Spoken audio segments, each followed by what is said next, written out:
nghe podcast chuyên đề của chuyên trang thuế hải quan thuộc tạp chí Kinh tế Tài chính Bộ Tài chính. Trong podcast này, chúng tôi sẽ gửi tới bạn đọc những vấn đề chuyên sâu, thiết thực và hữu ích nhất liên quan đến hoạt động quản lý nhà nước về thuế hải quan. 3 hình thức nộp phí, lệ phí vào ngân sách nhà nước từ ngày 1 tháng 1 năm 2026. Xin chào quý vị. Chương trình podcast của tạp chí Kinh tế Tài chính hôm nay xin gửi đến một thông tin quan trọng liên quan trực tiếp đến người dân, doanh nghiệp và các cơ quan, tổ chức trong quá trình thực hiện nghĩa vụ tài chính với nhà nước. Theo đó, từ ngày 1 tháng 1 năm 2026, Nghị định số 362/2025 NDCP, ban hành ngày 31 tháng 12 năm 2025, chính thức có hiệu lực, quy định chi tiết một số điều và biện pháp tổ chức, hướng dẫn thi hành luật phí và lệ phí. Một trong những nội dung đáng chú ý của nghị định này là quy định cụ thể 3 hình thức nộp tiền phí, lệ phí vào ngân sách nhà nước. Theo điều 3 của nghị định, người nộp phí, lệ phí có trách nhiệm thực hiện khai và nộp phí, lệ phí theo tháng, quý, năm hoặc theo từng lần phát sinh, tùy thuộc vào tính chất của từng khoản phí và quy định của cơ quan nhà nước có thẩm quyền.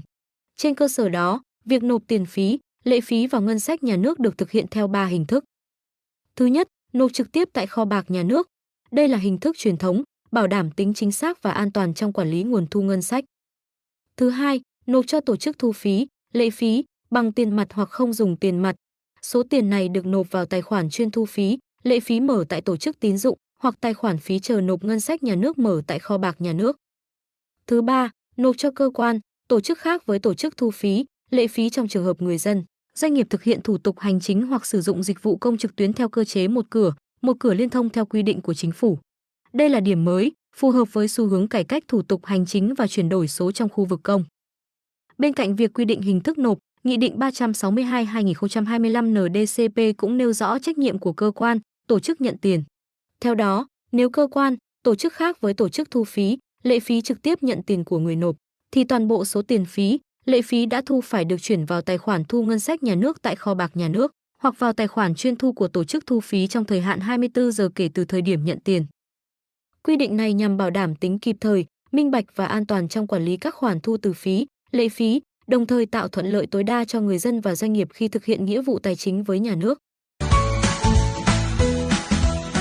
Cảm ơn các bạn đã đồng hành với podcast của tạp chí Kinh tế Tài chính. Để cập nhật những thông tin mới nhất về hoạt động xuất nhập khẩu, chính sách tài chính, thương mại đầu tư, các bạn hãy vui lòng truy cập vào tạp chí Kinh tế Tài chính điện tử và đăng ký theo dõi kênh trên nền tảng Google Podcast hoặc YouTube Podcast. Những thông tin nhanh nhất, chính xác nhất sẽ được cập nhật đến bạn đọc trong những podcast tiếp theo. Xin chào và hẹn gặp lại!